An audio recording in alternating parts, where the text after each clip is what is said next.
नमस्ते, मेरा नाम प्रखर गुप्ता है और मैं बात करने वाला हूँ कल हुए मैच आईपीएल मैच के बारे में, जो एसआरएच वर्सेस मुंबई इंडियंस का मैच था। वैसे तो बहुत सारे लोगों ने बहुत सारे अपने अपने विवरण दिए और अपने तरफ से हर एक चीज़ बताई कि बुमराह को बहुत लेट लाया। हार्दिक पांड्या की कैप्टनसी पे जो सवाल उठे कि उन्होंने बुमराह को बहुत होल्ड अप किया, एंड सेकेंडली कि उनकी कैप्टनसी बड़ी ऑर्डिनरी सी थी, कुछ नहीं ऐसा लगा, सिर्फ बॉलिंग चेंज के नाम पे बॉलिंग चेंज कर रहे थे। उसी में मैं थोड़ा सा दूसरा एक अपना विचार रखना चाहता हूँ और उसी बीच में ये चीज़ कहना चाहता हूँ कि एक वो बात तो थी कि हार्दिक पांड्या ने बुमराह को बहुत लेट लाया, 13 ओवर तक वेट कराया। इवन फिर जबकि देखा गया कि उनका पहला जो ओवर था पावर प्ले में जो काफ़ी किफ़ायती रहा, फिर भी मे बी उनको डर था कि क्लासन आके हिट ना करे, बट खैर क्लासन ने भी बाद में मारा ही आकर बहुत। बट यहाँ पे एक जो चीज़ मुझे हार्दिक पांड्या की कैप्टनसी में जो कमी लगी वो थी गेम प्लान की। जब भी ऐसा होता है, कभी भी ख़राब दिन आ सकता है, किसी भी बॉलर का आ सकता है, किसी भी टीम का आ सकता है, और जब ख़राब दिन आता है तो हम देखते हैं 200, 210, 220 रन तो पड़ ही जाते हैं कभी ना कभी, लेकिन 277 नहीं पड़ते हैं। और 277 क्यों नहीं पड़ते हैं? क्योंकि एक कप्तान के पास अपना एक प्लान होता है। अब जब आप मैं कंपेयर धोनी से इसलिए करना चाहूँगा क्योंकि वो एक सफल कप्तान है, और रोहित शर्मा से भी कंपेयर कर सकते हैं, लेकिन हालांकि काफ़ी ज़्यादा ऑलरेडी बहुत बोला जा रहा है रोहित शर्मा की कप्तानी और हार्दिक पांड्या की कप्तानी पर।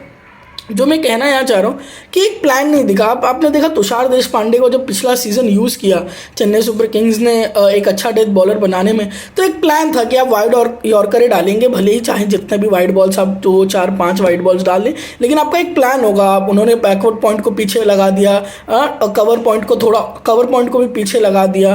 तो ये दो प्लेयर्स को पीछे लगा के कहा कि आप वाइड पे वाइड यॉर्कर डालते रहे, थर्ड मैन भी पीछे ले लिया, और ये पॉइंट और थर्ड मैन को पीछे रखकर उन्होंने कहा कि हाँ भाई आप वाइड यॉर्कर पे वाइड यॉर्कर डालिए, बीच में चाहिए तो एक स्लोअर कटर बाउंसर डालिए।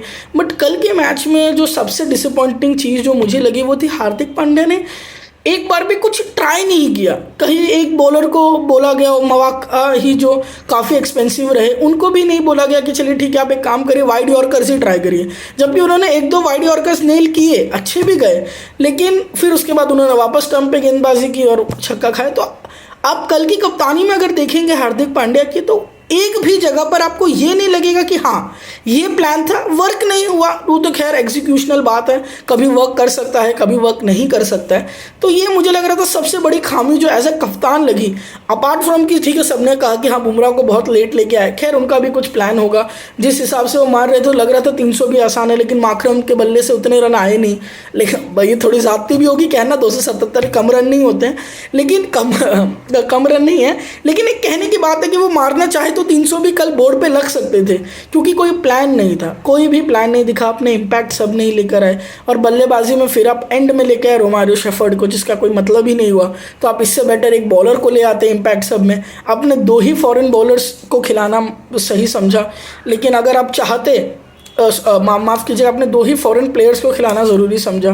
टिम डेविड 3 मुझे माफ़ करिएगा 3 जो कि थे, एक और आप फॉरेन गेंदबाज खिला सकते थे, बट आपने वो भी नहीं खिलाया।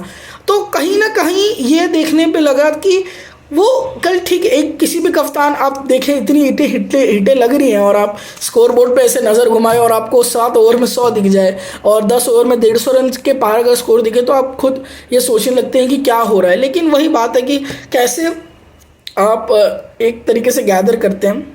240 बनते तो भी एक लगता कि काफ़ी पुल बैक कर लिए हैं, 250 के अंदर कोई भी स्कोर रहता तो लगता काफ़ी पुल बैक कर लिया, बट वो नहीं रहा, स्कोर चला गया 277 के पार। तो ये एक बहुत बड़ी मुझे जो खामी लगी हार्दिक पांड्या की कैप्टनसी में, ये कि कोई प्लान नहीं था। अगर वो कोई प्लान करते, बुमराह को भले लेट ही लेके आते, 13वें ओवर में लाए, अगर वो 15वें भी ओवर में लाते कोई इशू नहीं था। लेकिन उसके पहले अगर आप देखते कि हाँ उन्होंने एक पर्टिकुलर बॉलर से प्लान निकलवाना है।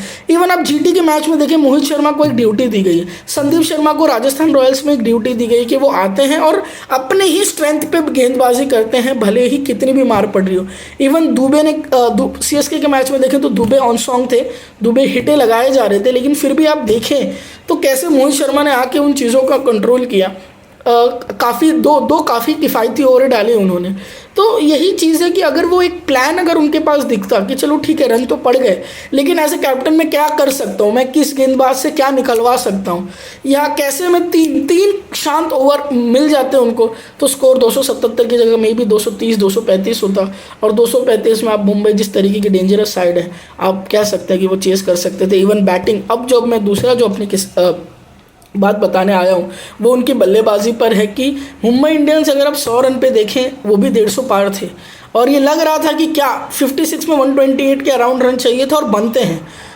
ग्राउंड भले ही छोटा नहीं था, बट जिस तरीके की बैटिंग विकेट थी और जिस तरीके की बॉलिंग एसआरएच की भी हो रही थी, ऐसा लग रहा था कि हाँ ये बन सकते हैं, ये कभी भी बन सकते हैं ये रन। लेकिन फिर से हार्दिक पांड्या जब बल्लेबाजी करने आए तो उन्होंने 20 में 24 बनाए, जो कि एक्सेप्टेबल नहीं है। इस वजह से भी नहीं है क्योंकि जिस तरीके की रेपुटेशन हार्दिक पांड्या रखते हैं, और ऐसे मैच में जहां डू और डाई का सिचुएशन था, आप या तो मतलब डू और die as in double shot थी, आपको जाके घुमाना ही था बल्ला। अगर आप बल्ला घुमाने में आउट भी हो जाते तो कोई ये नहीं आपको क्वेश्चन करता कि अरे आप मारने क्यों चले गए, क्योंकि मारने वाला ही मैच था, आपको आते से ही हिटिंग करनी थी जो टिम डेविड ने की। और आप डेवाल्ड ब्रीविस को भी ला सकते थे, क्योंकि जैसे कि आपने 3 ही खिलाए थे, तो अगर आप हार्दिक पांड्या हिटे मारने जाते और नहीं लगते तो डेवाल्ड ब्रीविस को सब कर देते और वो भी आगे कुछ हिटे मार देते। और जबकि हमने देखा ऐसे T20 में किस तरीके से डेवाल्ड ब्रीविस मारते हैं। तो जो मेन तो एक ये कि उनका कोई प्लान ऑफ एक्शन ही नहीं दिखा, जो कि सबसे मुझे लगता है सबसे खामी वाली बात है। कि ठीक है सबने तो कमेंट कर दिया कि बुमराह को देरी से लाए, बट वो एक प्लान ऑफ एक्शन। दूसरा कि अपने आप को उस तरीके से जाके साबित नहीं कर पाए। ठीक है ये मैच अगर वो फिनिश नहीं भी करते तो कोई उन पर प्रश्न तो नहीं उठाता, क्योंकि 277 का मैच था, चेज नहीं होते हैं। एक तरीके से मान लिया जाए कि अगर चेज हो जाता तो मतलब काफ़ी इतिहास रच दिए जाते। बट हाँ ठीक है सबको पता था मन में कि हाँ 277 तो बहुत मुश्किल है, चेस करना नहीं हो पाएगा। तो आप अगर वो दिमाग में रख कर भी जाते और अगर वो हिटे मारते आप, तो भी आप देखते कि एटलीस्ट 20 बॉल में 24 की जगह 35-40 बनते, तो थोड़ा और इफेक्ट क्या पता मे बी आखिरी में 47 की जगह पे आपको 30 के अराउंड रन चाहिए होते, तो मे बी कुछ ना कुछ आप प्रेशर तो डाल सकते हो। आखिरी ओवर भी स्पिनर नहीं डाला। तो मुझे यहाँ पे 2 चीज़ें लगी कि एक मुझे अभी भी लग रहा है कि आउटसाइड नॉइज़ जो है वो कहीं ना कहीं परेशान कर रहा है हार्दिक पांड्या को, भले ही वो एक्सेप्ट करें ना करें, क्योंकि इतना जब आउटसाइड नॉइज़ होता है तो कभी कभी आप अपनी एबिलिटी पे भी क्वेश्चन करने लग जाते हो। खैर हम तो चाहेंगे कि वो परफॉर्म करें, बट यही है कि 20 में 24 एक्सेप्टेबल नहीं था। और इसलिए नहीं था कि चलिए ठीक है कि वो एक्सप्रेस नहीं किया उन्होंने, वो जो जिस तरीके की उनसे बल्लेबाजी की उम्मीद एज अ बैट्समैन आप करते हैं मुंबई इंडियंस में, उस तरीके की बल्लेबाजी नहीं की, जो कि थोड़ा सा मेरे हिसाब से दुखदाई भी था। और थोड़ा सा on the very sad note पे था कि वो थोड़ा और एक्सप्रेस करते तो क्या पता मैच का रुख ही कुछ और होता। बहुत बहुत धन्यवाद।